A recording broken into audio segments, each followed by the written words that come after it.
This is how you can make delicious homemade pizza dough from scratch right from your kitchen without the fuss of getting pizza dough from outside. Measure out about 370 grams of warm water, about 2 grams of active dry yeast, about 4 grams of honey. Mix all of that together into the warm water until everything's combined evenly. I like to use bread flour, but you can use all-purpose flour. Measure 390 grams and put that into a mixing bowl.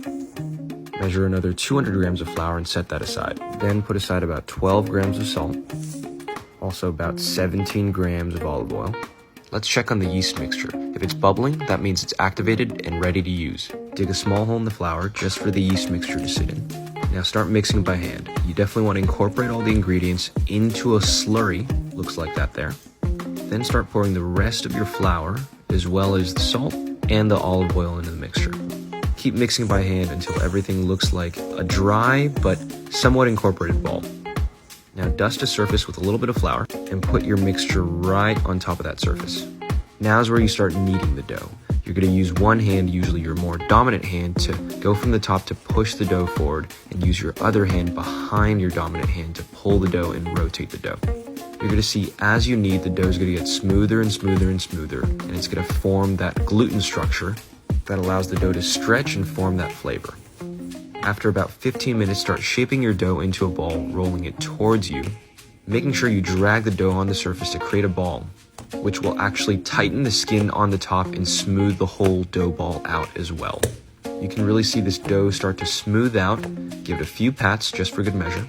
Now put a little olive oil into the mixing bowl or wherever you're going to bulk ferment the dough, and place that dough right into the bowl. Mix it around just so the olive oil is in the bottom. Cover the dough and you're going to let it rest for about 1 hour. When we come back to it, the dough should have about doubled in size. Dust your surface again and put that dough right on that dusted surface. Now you're going to slice the dough right in half, creating 2 baguette-like strips. And then you can start to roll the dough under you, creating a little bit of a ball. And then using your thumb and your middle finger, or your index finger, pinch off the dough after you've rolled about halfway to create a ball. Now make sure you roll the ball into a ball form. After you're done with it, you can go ahead and set that aside. We're going to be creating 4 dough balls in total using the same technique for the other one, pinching off and creating a ball with the other 2 as well. All these dough balls should be between 220 to 240 grams, but if you want to weigh it out just to make sure, you can definitely do so. Now flour a container or a baking sheet. Go ahead and place your dough balls into the container or into the baking sheet. Leave an inch or 2 in between just so that they can proof. Go ahead and cover that up with saran wrap, a lid if you have one, and then wait for the magic to happen. These dough balls should take about 6 to 8 hours to rise, but they should double or almost triple in size when you're done with them.